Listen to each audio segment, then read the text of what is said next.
جناب سلطانی از ایران پرسیدند آیا در اسلام وظیفه زن این است که همیشه در خدمت خانواده همسر بوده باشد؟ تکلیف و حقوق زنان در اینجا چیست؟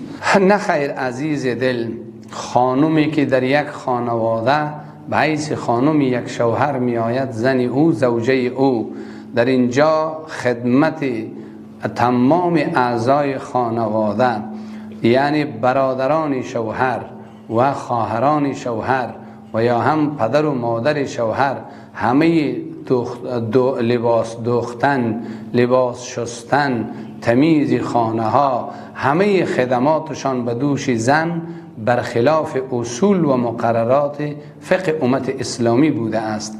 لذا فقهای عزیز ما در این باب جمله ها دارند، گفتند در صورت نیاز شوهر مکلفیت دارد یک خادم به داخل خانه در خدمت خانه برای خانمش گیرد و یک خادم دیگر بیرون از خانه در امور بیرونی گیرد و هزینه این خادمان به دوش شوهران بوده است، مگر با تأسف الا رحم کند.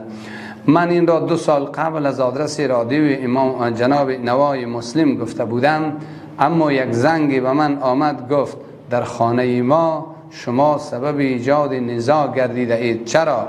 گفتم دلیل.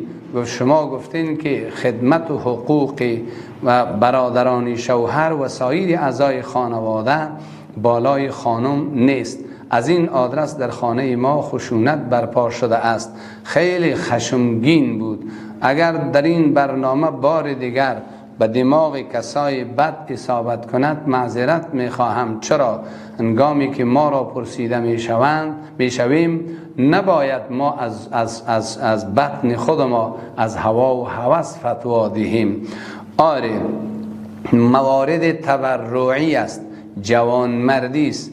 بسا موارد است که شوهر برای خانمش جوانمردی می کند، کمک ها مساعدت استثنایی می کند و در برابر خانم می گوید حق پدر و مادر که بالای تو شوهر است همان را من تبرعاً جوانمردی می کنم، انجام می دهم.